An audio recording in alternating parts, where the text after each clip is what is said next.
I work night shifts at a customer service center in a commercial building downtown. My shift usually ends around 3 a.m. During the day, the building is bustling with people, but after midnight, it's just me and a few janitors. Even the security guards take turns napping in the break room on the second floor. My car is parked on basement level 3C zone. It's dimly lit, the fluorescent lights constantly flicker, and the whole place has this damp, heavy air. I've never liked it down there, but if you've ever tried renting a parking space in the city, you know you take what you can get. That night, something felt off. When I got in the elevator, it gave a sudden jolt and the display jumped from floor 1 straight to B3. I remember frowning because I definitely pressed B2. Maybe I was just exhausted. As soon as the doors opened, that familiar cold, musty smell hit me. Only a few lights in C zone were on. The far end where I parked was swallowed in shadows. My car sat in the second to last spot, and I had to walk a bit to reach it. That's when I noticed the first strange thing: my car windows were fogged up, completely misted over as if someone had just been sitting inside. But I turned on the remote ventilation before I left work. The interior should be even dry. I wiped the fog from the driver's side window with my sleeve and bent down to peek inside. And that's when I saw the eyes. Not my reflection, I'm sure of it. It was another pair of eyes, staring back at me from inside the car. For a second, my heart just stopped.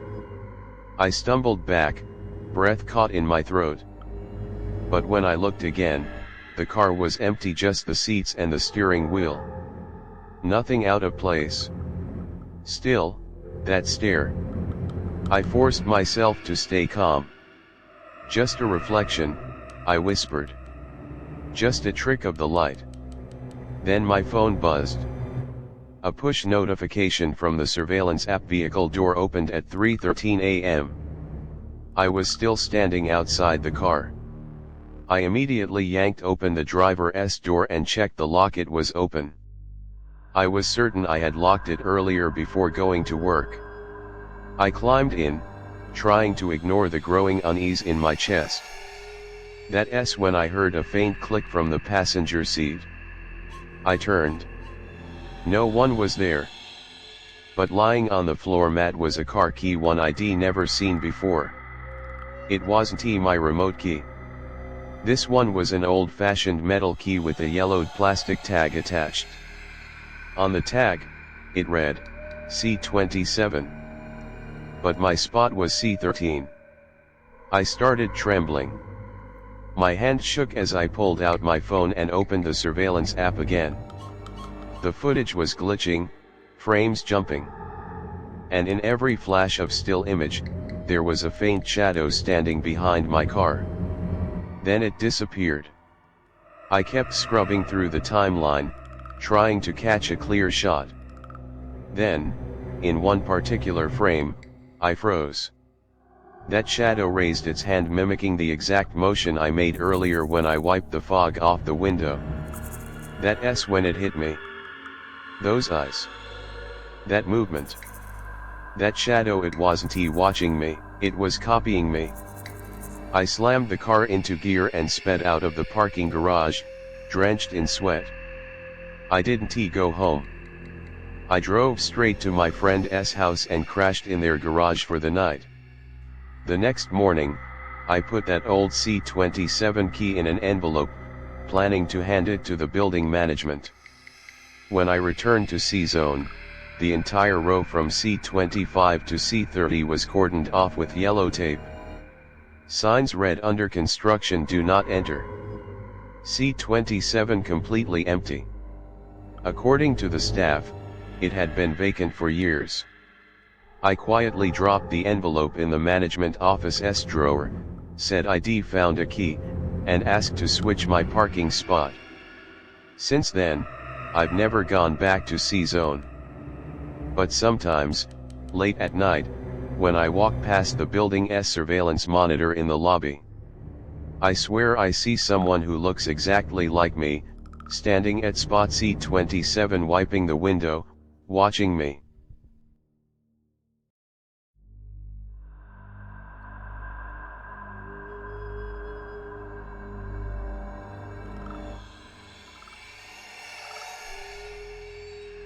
I was 22 when I interned at the library of an old, prestigious university. The library building itself was ancient, built in the early 20th century, and rumor had it the basement used to be a wartime air raid shelter. Officially, only 5 basement levels B1 through B5 were accessible, mainly used for storing rare books and outdated academic journals.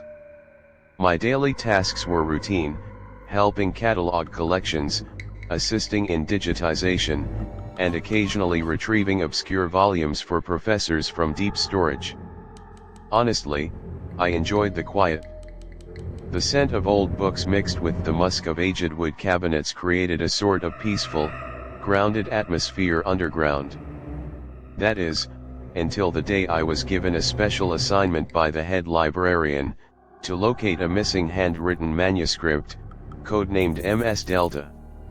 I looked up the code in the library's internal database. To my surprise, the only entry listed its location as B9 shelf 13A7. B9 the library only goes down to B5.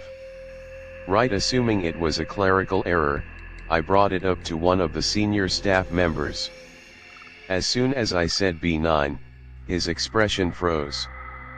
Then he smiled stiffly and said, "Don't worry about that record. Probably just leftover data from an old system. That level doesn't exist." But I couldn't stop thinking about it. If it doesn't exist, why is there a shelf number? Why is the classification so precise? Curiosity got the better of me. That night, after the library had closed and only the night guard remained patrolling the back door on the first floor, I stayed behind. I brought my staff badge and a flashlight, planning to take the employee elevator down and investigate. The elevator only had buttons for B1 through B5. But I remembered the system control panel in a storage room on B2. I headed there and unlocked the maintenance cabinet with a spare key.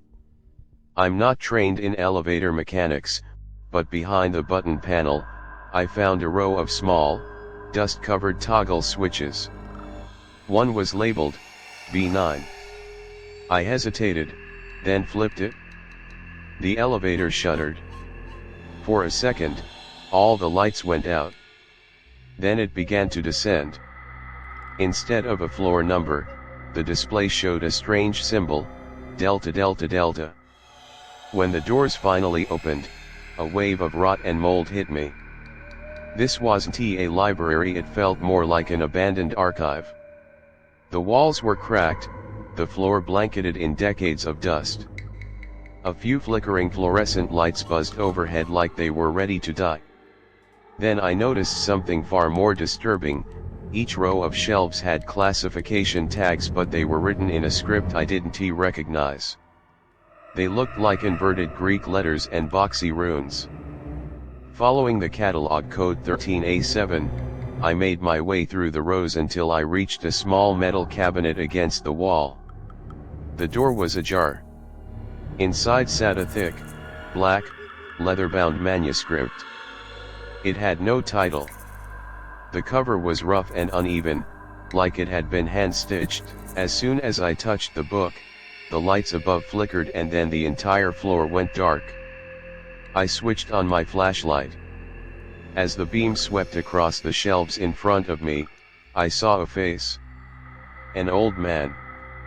He wore round glasses and an outdated librarian's uniform, something straight out of the early 1900s. He just stood there, completely still. Blank expression. His lips trembled faintly. I stepped back. Then he opened his mouth and spoke a sentence I will never forget: "This book does not belong to your floor." I felt something move behind me so close it nearly touched my back. I spun around. Nothing there. But I could hear it pages turning. A steady, rhythmic flipping, like someone was reading inside my head. I don't remember how I made it back to the elevator. I just know I kept slamming the button until it finally groaned to life and rose back to B2. I burst out of the storage room, drenched in cold sweat. I hadn't taken the book, but ever since that night, my digital library account logs in automatically at 3:13 a.m. every single night. And in the search bar, a message appears, page delta must not be missing. I tried talking to the older staff. Most brushed me off or changed the subject. One finally said, "Be glad you came back. Some people go down there and never do." I requested a transfer not long after and moved out of that city for good.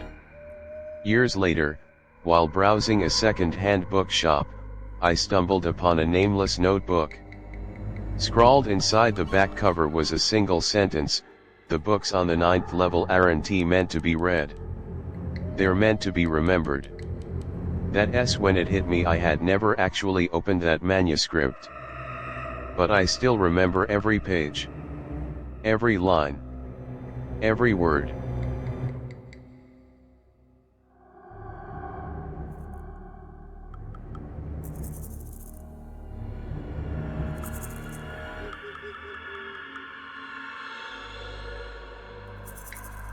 That was the last time I trusted an online booking platform. I had just wrapped up a long business trip in a city far from home and wanted to find a quiet place to rest. So I quickly searched Airbnb for nearby stays. The price was reasonable, and although there weren't many reviews, it seemed normal enough. The listing was titled "Quiet Cabin, Away from the Noise," and the photos showed a small wooden house surrounded by trees, glowing warmly with soft yellow lights at night. After booking, the host replied promptly, giving me an address and a door code. They said there was an electronic lock on the door and I could check in myself anytime after 11 p.m. When I arrived, it was already completely dark. My phone's GPS guided me down a narrowing country road.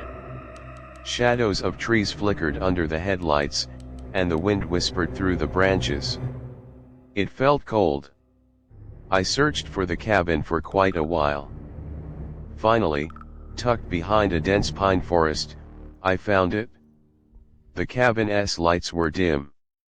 The electronic lock was there as promised. I punched in the code 3 times before I heard a soft click. The door unlocked. I stepped inside. The air smelled musty, mixed with a faint hint of tobacco. The place was darker than the photos. The wooden floor creaked beneath my feet. In the fireplace, some embers still glowed, as if someone had been there not long ago. On the sofa lay a few opened books and an old-fashioned pocket watch. I set down my bags and began to explore. The kitchen faucet dripped rhythmically. The fridge was empty. The bedroom door was slightly ajar. Through the crack, I saw the bed covered with a thick layer of dust. It hadn't been slept in for a long time. I tried calling the host, but my phone signal had weakened to just a few bars. Suddenly, I heard a faint rustling outside the door.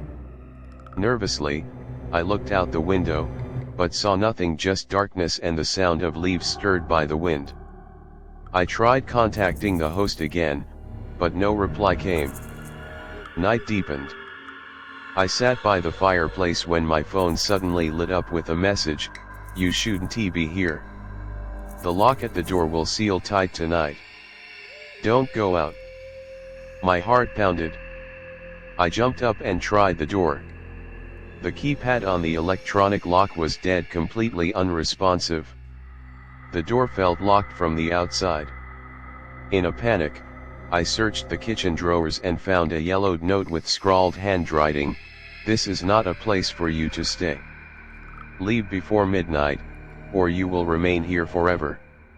I wanted to believe it was some kind of prank, but as the minutes ticked by, the darkness outside grew heavier, suffocating. Then I heard footsteps. Heavy and slow. The creaking of wooden floorboards echoed closer and closer, as if someone was pacing around the cabin. I grabbed my phone, desperate to send an emergency signal, but the screen flickered and died. I retreated to the bedroom, hoping to hide, but the thick dust on the bed had been disturbed. A large footprint was pressed into it, as if someone had just stood there. At that moment, I caught a glimpse in the corner mirror, a shadowy, twisted figure, wearing old-fashioned clothes, with a sinister grin. I whipped my head around. Nothing was behind the mirror. As midnight approached, the silence outside became unbearable. The windows and doors started trembling violently. The lock's light blinked wildly, as if the entire cabin was shaking. A cold chill crept up from my feet. Just as I prepared to run, the door slowly swung open. No one stood outside, only the bitter wind howling through the trees. I bolted down the narrow road, running as fast as I could. I thought I heard soft footsteps and whispers behind me, but when I looked back, only darkness. After some distance, my phone regained signal. I called the police immediately and reported being trapped in the wilderness. When the officers arrived, I pointed toward the cabin's location, only to find an empty clearing. No cabin, no sign of wood or foundations. The host's name and contact info were nowhere to be found. They simply didn't exist. Since that night, I've never dared to book a seemingly perfect but isolated place online again. And when the night grows quiet, I still dream of that door slowly opening, revealing those strange eyes and that chilling smile inside.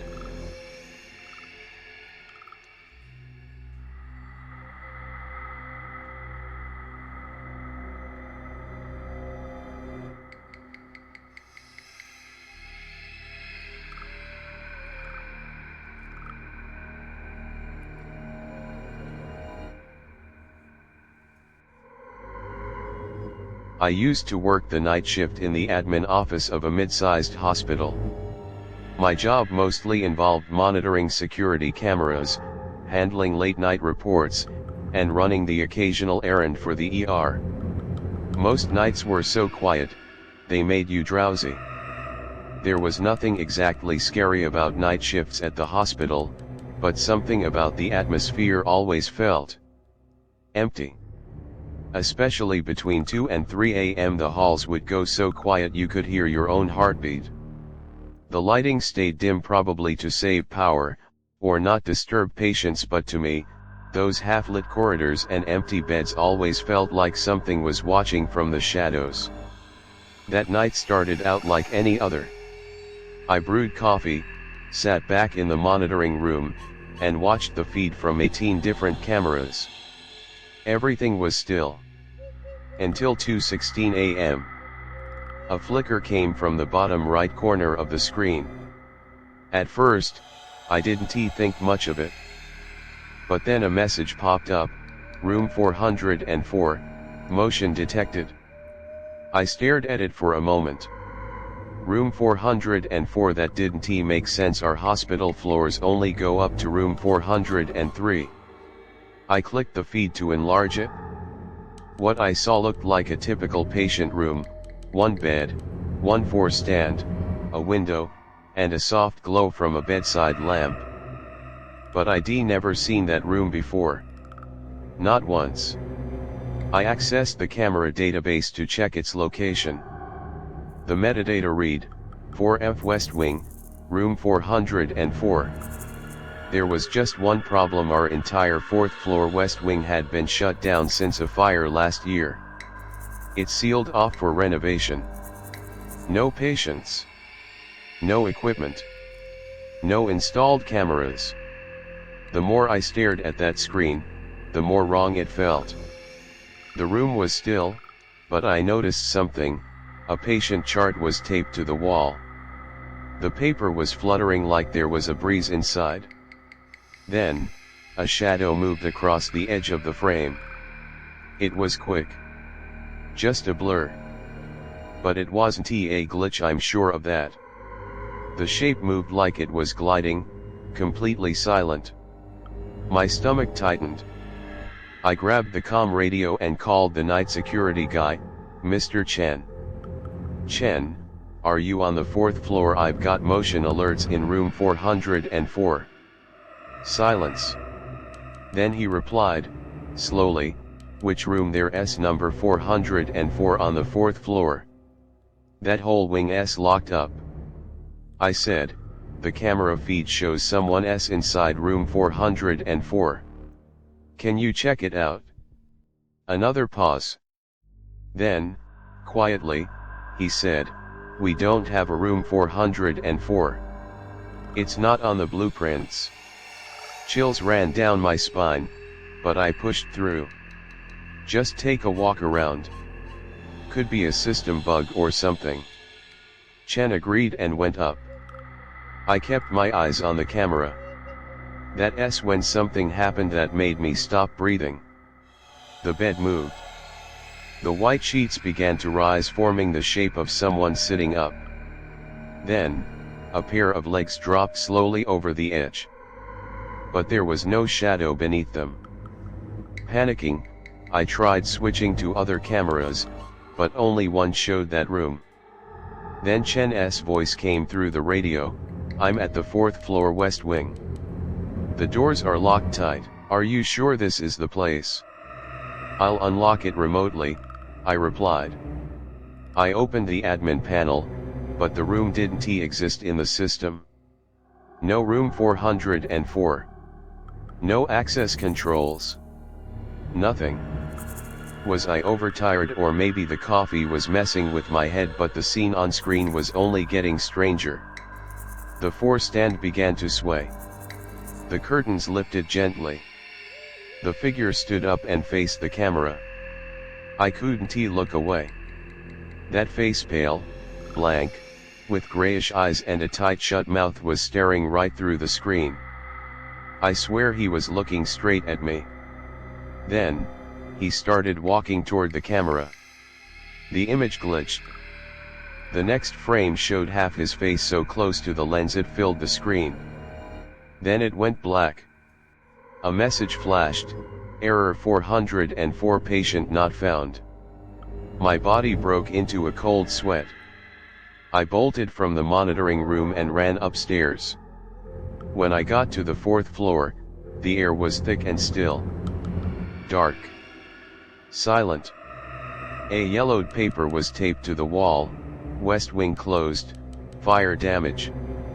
Room 404 decommissioned after fatality. Do not enter.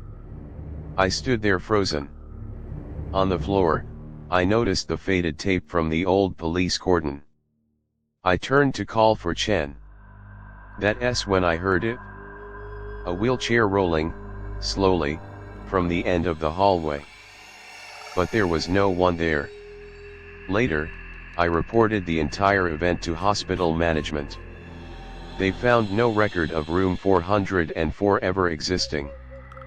The footage from that night couldn't be retrieved, just one corrupted file remained, impossible to delete.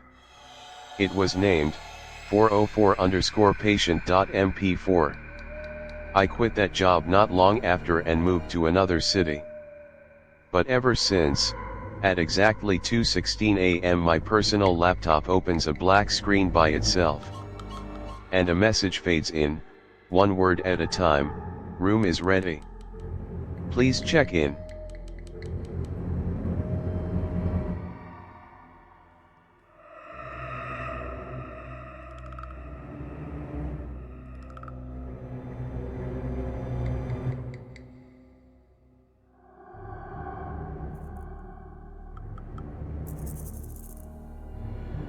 I'm a freelance graphic designer, and I live alone.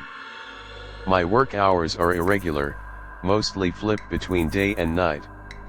I spend most of my time holed up in an old apartment building downtown, a 13-story residential tower shared by students, office workers, and a few quiet long-time residents. I live on the 11th floor. The worst thing about this building, the elevator. It's slow, shaky, and occasionally gets stuck between floors for a few seconds before moving again. Some say something once happened inside, but I've always thought of it as one of those urban legends. Who hasn't lived in a slightly creepy old building, that is, until that night when I experienced something I still can't explain. I'd been working late, finishing revisions on a design project. By the time I shut my laptop, it was 2 a.m. and my eyes were burning. My head was foggy, and I figured I'd walk down to the 24-hour convenience store to grab a coffee, maybe get some air. The building was silent. I threw on my hoodie and stepped into the hallway. I hit the elevator button and glanced at the time, 2:27 a.m. The hallway lights flickered slightly, the walls were yellowed, and the old carpet smelled like damp cloth. Ding! The elevator doors creaked open. I stepped in. It was empty. The bluish light gave everything a weird hue, and the stainless steel mirror on the back wall always distorted reflections in an unsettling way.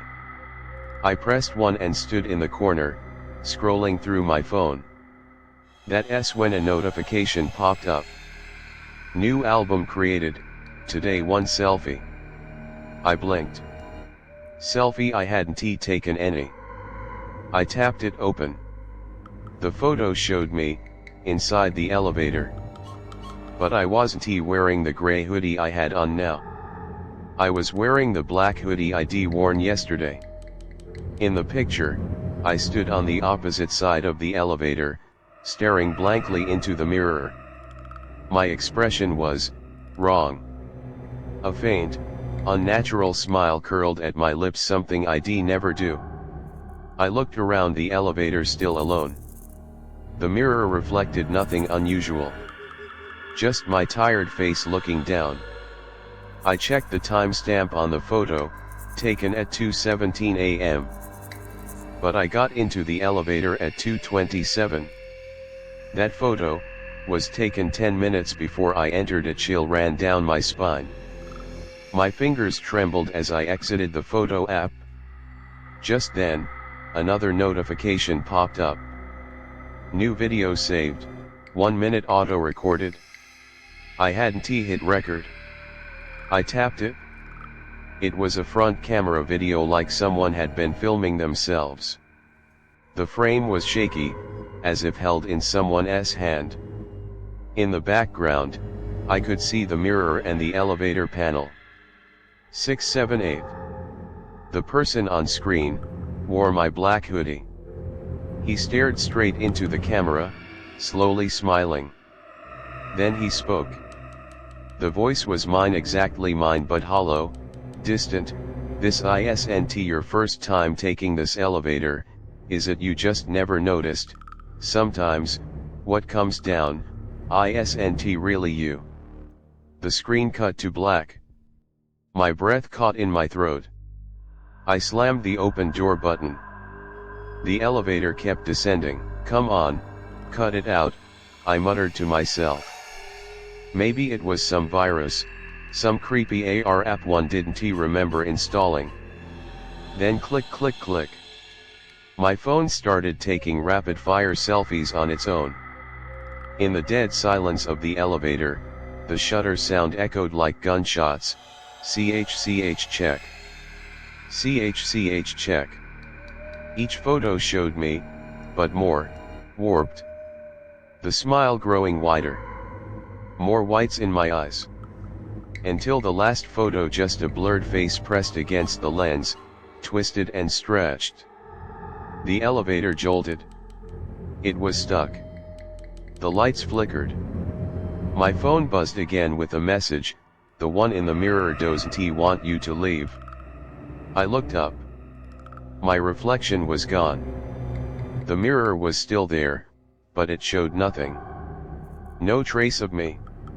Just the empty interior of the elevator. I backed into the corner, heart racing. Suddenly, the phone screen lit up again, live camera mode. In the feed, I saw a hand reaching down from the elevator ceiling. Then a face. My face, but wrong. Eyes black, mouth stretched too wide, like it was trying to mimic a human smile. I slammed the emergency button, pounded the door. The other me kept climbing down, whispering, "After all these years, it's finally your turn." Ding. The elevator door slid open. The white glow from the convenience store spilled in. The street outside was quiet, cold. I didn't buy anything. Just stood there, numb. Then I took the stairs all 11 floors back up. The next day, I took my phone to a repair shop. The technician said everything was normal. No strange apps. No photos, no videos. Even the photo album was wiped clean. Since then, I never take that elevator again. I walk the stairs, every single day. My friends call me paranoid. They say I probably dreamed it. But I know better. Because sometimes, as I pass the elevator doors on the landing, I see a face in the reflection. A too wide smile, just waiting for me to ride again. It happened last fall. I had just quit my job. Life was at a low point, burnt out, lost, and numb. On impulse, I packed up and started driving, hoping a spontaneous road trip might clear my head. I aimed for the mountains, no real plan, just a desire to get away from people. The road I ended up on wasn't even marked on my GPS. Just a narrow path through the forest, crossing state lines. Locals said no one really drove it anymore. It was late afternoon. I remember the sky bleeding into a deep, burnt red. The road twisted endlessly, lined with dense fir and oak trees pressing in on both sides, like they were trying to swallow the car. My phone had lost signal hours ago, and even the car's GPS had glitched out. I was left with nothing but my gut instinct and a folded paper map. Something felt off. It was too quiet. I hadn't seen another car for miles. No wind, no birds. Just that oppressive, still silence. Then I saw it. A beat-up old pickup truck, parked off to the side near a bend. The hazard lights were off, but the hood was still radiating heat. I slowed down, thinking maybe it had broken down. As I passed, I noticed the driver's side door was ajar. And inside I caught a faint beam of light. Looked like an old flashlight, still on. I don't know why, but I hit the brakes. Something about it didn't sit right. I parked maybe 30 feet ahead and just sat there, unsure. Eventually, guilt and curiosity got the better of me. What if someone really needed help? I walked back toward the truck. The air felt wrong, like it had been pressed flat. No sound. No movement. I leaned toward the open driver's door. No one inside. But the seat was deeply indented, like someone had just been sitting there. And the flashlight was still lit, resting on the passenger seat. "Hello," I called out. No response. I walked around to the back. The truck bed was completely empty. No gear, no luggage, not even a license plate. Now my skin started crawling. Just as I turned to leave, something on the floor caught my eye. A photo. A burnt, yellowed photo. It showed a couple standing in front of a forest cabin, smiling. But their faces were blurred, smudged, like someone had rubbed their fingers across the wet print. I dropped the photo back inside and quickly headed back to my car. Just as I opened the door, I heard a gravelly voice behind me, "Need some help?" I jumped. A man stood 3 paces behind me. Middle-aged, pale, wearing a hunter's jacket. He looked soaked, like he'd just walked through a storm but it hadn't rained all day. I forced a nervous smile. No, I'm okay. I just saw the truck, thought someone might be stuck. He didn't answer. Just stared at me. Then he smiled slow, teeth yellowed. His voice came low, like a warning, road's tricky at night. Easy to get turned around. I nodded. Yeah, I was just leaving. I slammed my door, locked it, and started the engine. In my rearview mirror, he was still standing there, watching me as I drove away until I turned the bend and lost sight of him. But something wasn't right. I caught a glimpse in the window reflection, a shadow in the back seat. I didn't dare look back. I only glanced at the rear view. And froze. That same photo, the one I'd left in the truck, was now sitting on my front passenger seat. I hit the gas, heart racing. All I wanted was to get off that cursed road. 10 minutes later, I saw headlights ahead. Relief surged through me, other cars. But as I got closer, my blood ran cold. It was the same pickup truck. Same spot, same bend, same faint beam from the flashlight. Driver's seat empty. Only this time, the photo was taped to the windshield, facing out. I lost it. I spun the car around and tried to backtrack. But no matter how many turns I made, no matter how far I drove, I always came back to that same spot. Same truck. Same photo. Same curve in the road. I knew then I was caught in something. Some kind of loop. Eventually, I gave up. The last time I passed the truck, I pulled over, shut off the engine, and just sat there, stunned. Night had fully fallen. The forest around me was silent, suffocating. I didn't know why this was happening. But I knew I couldn't keep driving. Something told me if I looped one more time, I might never leave. So I got out, grabbed my phone, turned on the flashlight and started walking down the road. I walked for over an hour. Then I saw a glow. Neon. A gas station sign. I stumbled through the door, nearly collapsed on the counter. Call the police, I gasped. There's something wrong, there's a truck, and... The clerk cut me off. You came from the mountain road, didn't you? I nodded. His face went pale. That road's cursed. 10 years ago, a couple crashed there and vanished. Since then, people say their truck keeps showing up at night. Some drivers get stuck in a loop, drive all night till they crack. I sank into a chair, heart still hammering. My phone buzzed. Signal had returned. I thought about calling for help. But then I opened my photo gallery. There was a new photo. A selfie. Of me. Sitting in the car, pale-faced. And behind me, in the window, stood that man. Timestamp 2:17 a.m. Same time I saw the truck, the first time. I live in an old apartment building downtown, the kind of place where rent is just a bit cheaper than the newer towers. The outer walls are dark red brick, and the hallways always smell like dust and old wood. I'm on the 5th floor, a small studio unit.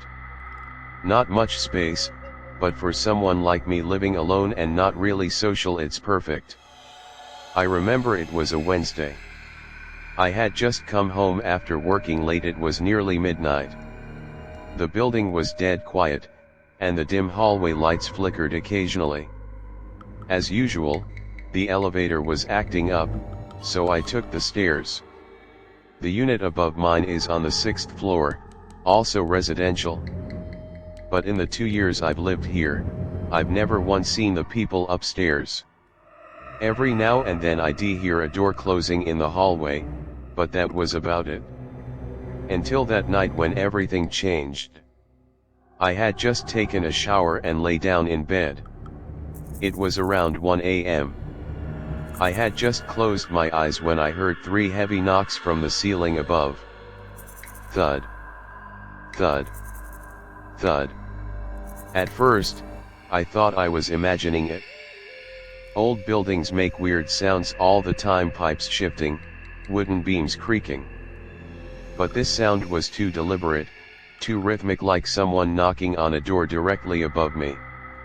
I sat up, confused.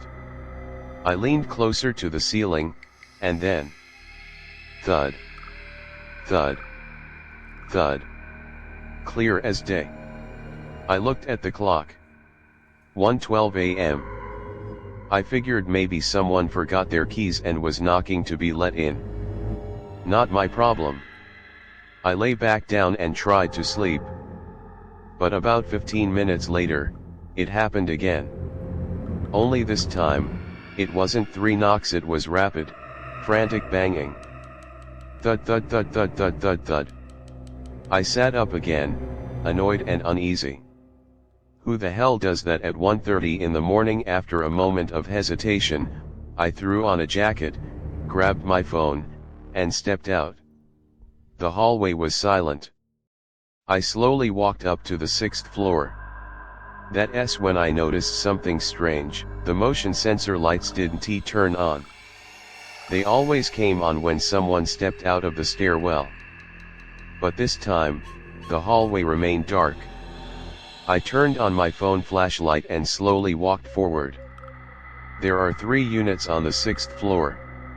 All the doors were closed. No light seeping through. No sound. Nothing. I stopped in front of the middle unit and knocked twice.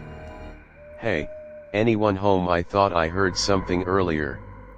No answer. I moved to the last door at the end of the hall. Knocked again. Still nothing. Just as I turned to go back downstairs, I heard something. A faint rattle of a doorknob behind me. I spun around and shined my flashlight. Stillness. But I swear, that door had just moved. I didn't wait. I rushed back downstairs and locked myself inside my unit. 1:49 a.m. I lay in bed, heart still racing. Tried to convince myself I was overthinking. Then just as I started to doze off, that sound came again. Not knocking this time. It was the sharp, dragging squeal of furniture being moved. Screak, screak. Back and forth, like someone sliding a chair across the floor, over and over. I gave up trying to sleep.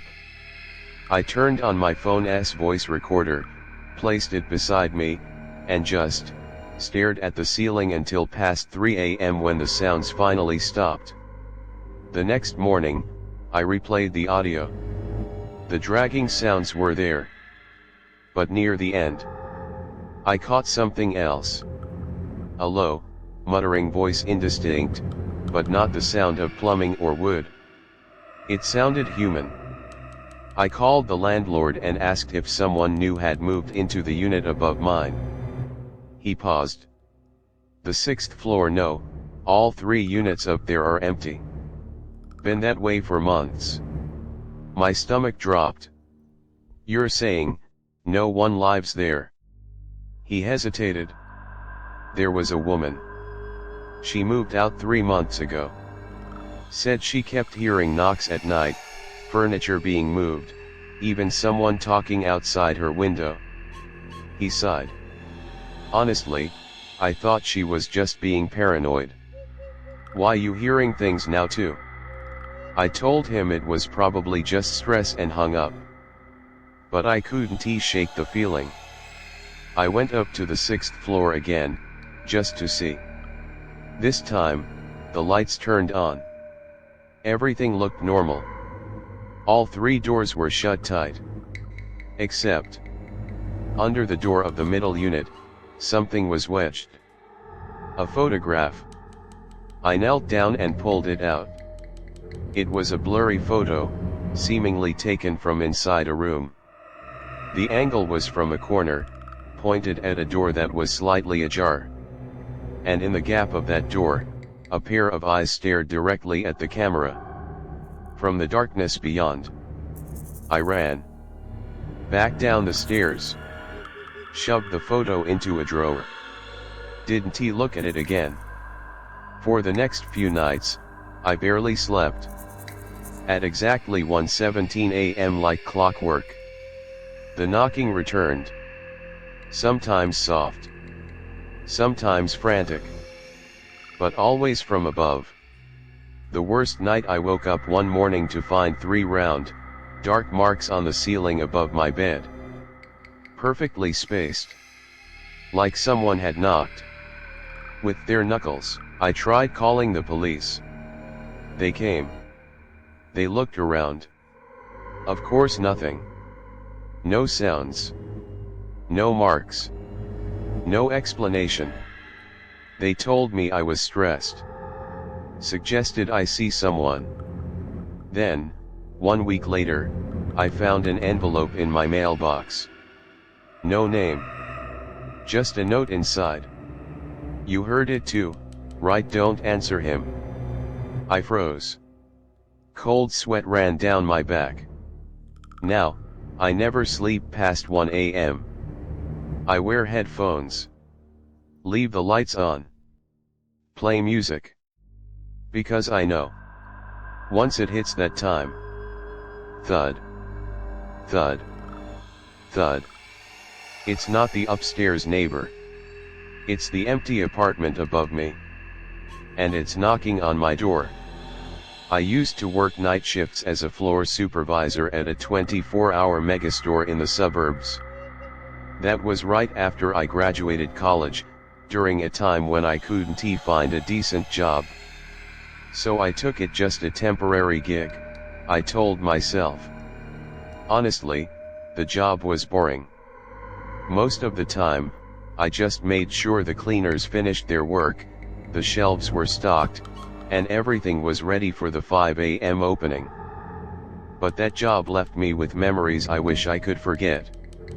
The store was on the edge of town, next to a huge, empty plot of land. Later, I found out it used to be a mental hospital long since demolished.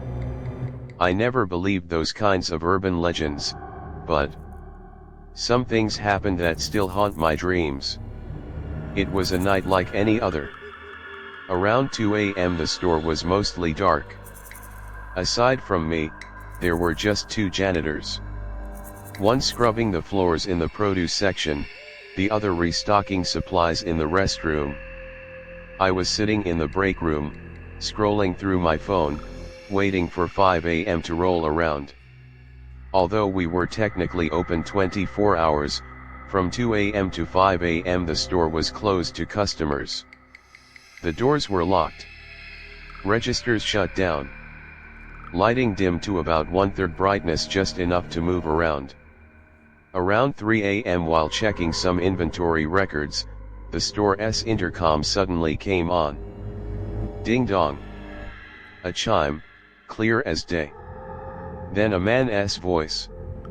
Low and distorted, barely understandable. We need more people, please, come to the cold room, and gather. At first, I thought maybe one of the janitors had accidentally activated the mic. So I grabbed my walkie-talkie and radioed, "Who's messing with the intercom? Can anyone hear me?" No response. I stood up and walked out to the center of the store. The lights were still on in the distance, but everything was dead silent. No footsteps. No cleaning machines. Even the soft hum of the fridges had stopped. A chill crept up my spine.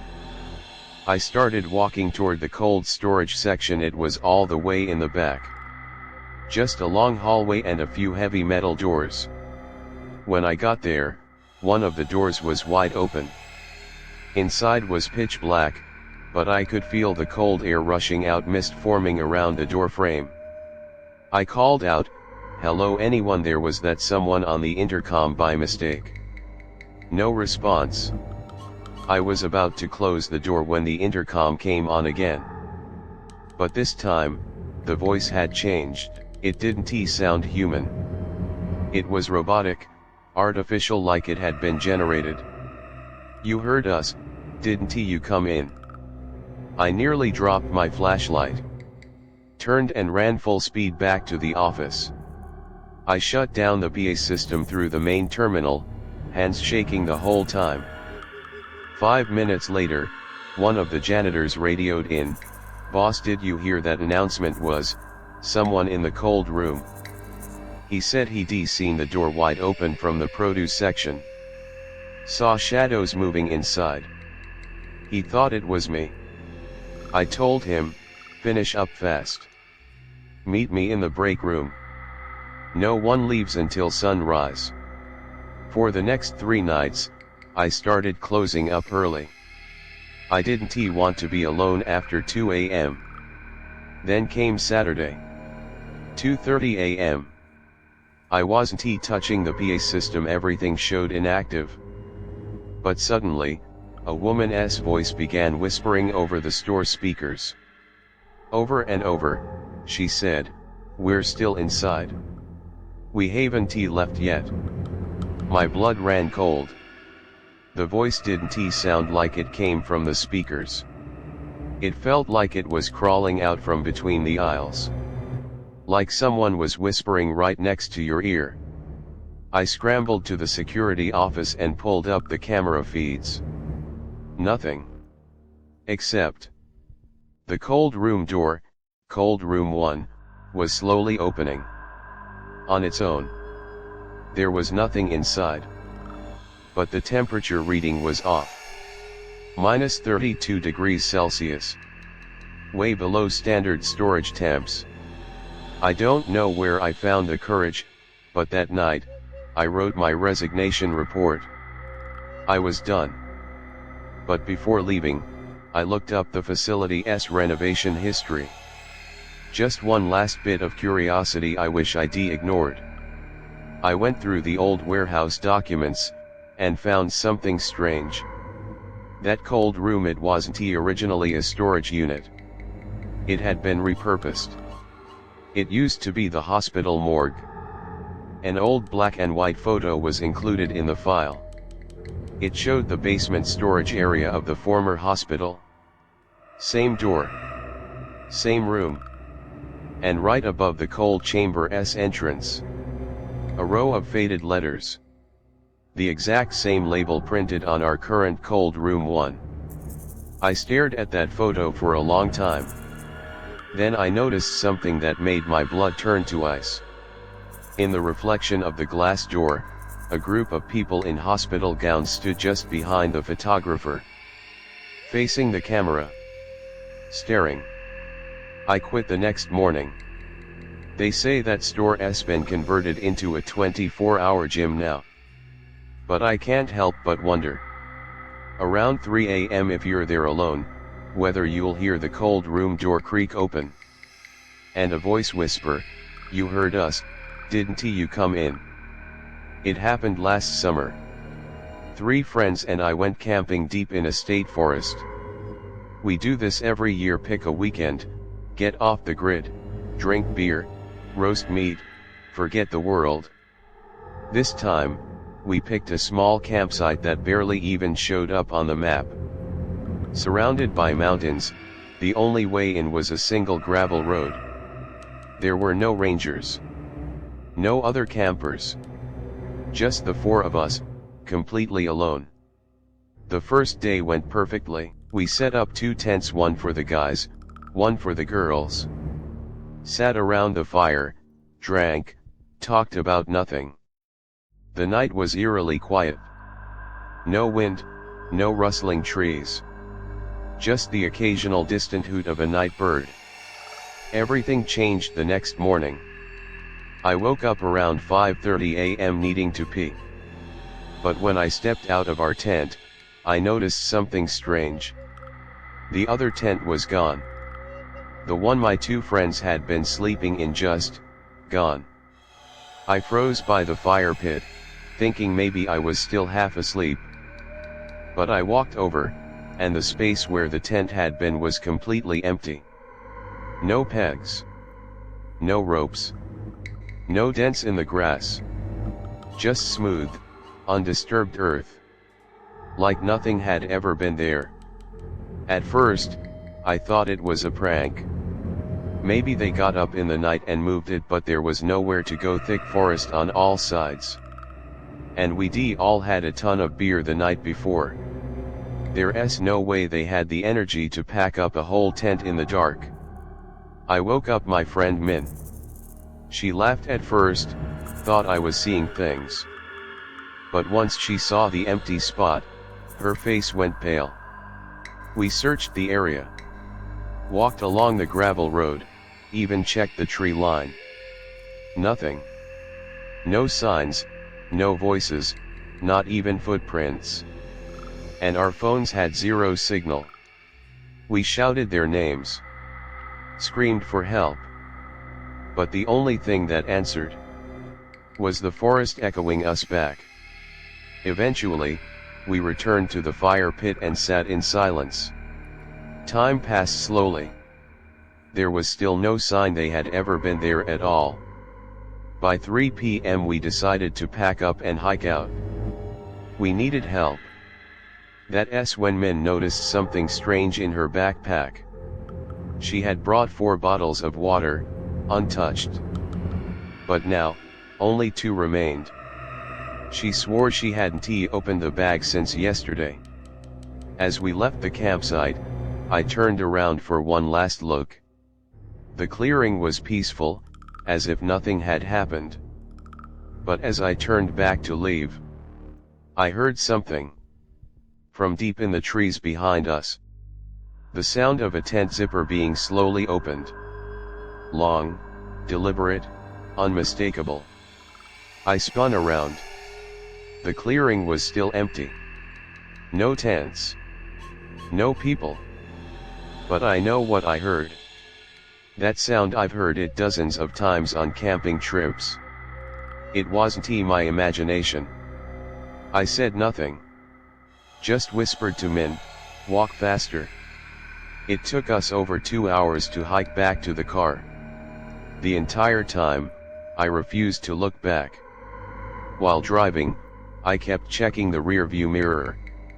And every so often, I thought I saw something in the back seat. A shape. A shadow. But every time I turned around, nothing. Back in the city, we reported everything to the police. They came with us to the campsite. But there was nothing. No tents. No gear. Not even footprints. They filed a report, said they'd search. But we never heard back. And my 2 friends still missing. 2 weeks later, I got a postcard. No return address. Just my name, my home address, and one sentence written in red ink, you forgot to take your tent. The handwriting was familiar. I stared at it for a long time before I realized. It looked exactly like my friend J's handwriting. Same style as when he used to leave me notes when he borrowed games. I locked the postcard in a drawer. Never opened it again. To this day, I don't know what happened out there. Or who or what was behind that zipper sound in the woods. But sometimes, just before I fall asleep, I hear something outside my window. SHHH, SHHH. Like someone brushing their fingers. Slowly, carefully, across tent fabric. And every night, it sounds just a little bit closer. I'm a night shift taxi driver. This time of night, things are usually slow. Most of my passengers are either drunk after a long night out or catching an early flight. After 2 a.m. the whole city sinks into this eerie kind of stillness.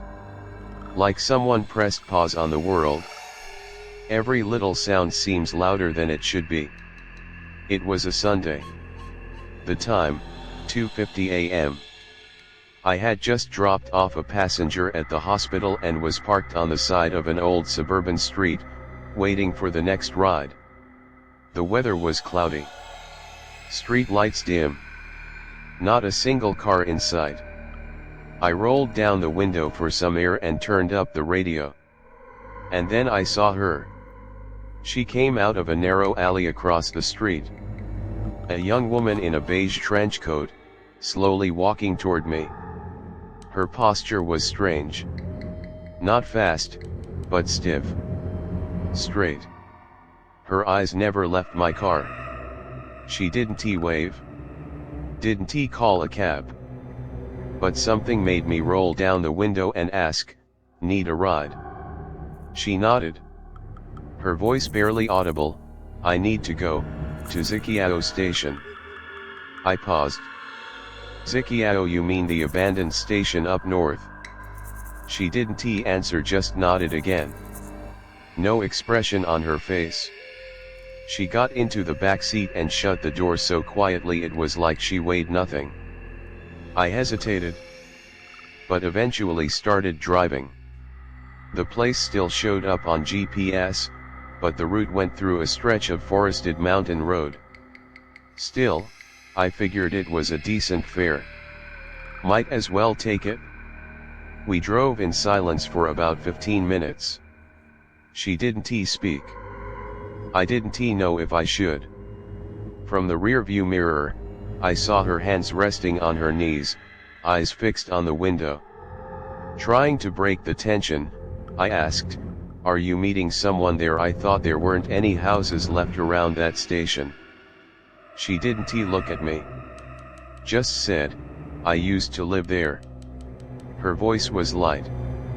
So soft it felt like wind whispering through dry leaves. A chill ran through the car. I reached for the heater and turned it up. Then she asked, "Do you remember the little motel near the station?" I shook my head. No. I was too young back then. She said quietly, "I waited there for a long time. But no one ever came to take me home." Her tone didn't sound like a conversation. It sounded like she was remembering. Or reliving something. The road got darker. The trees thickened. Our headlights barely cut through the shadows, and then I noticed something that made my skin crawl. In the rearview mirror, I couldn't see her face. Her body was there, coat, hands, everything. But her face was just a blur. A shadow.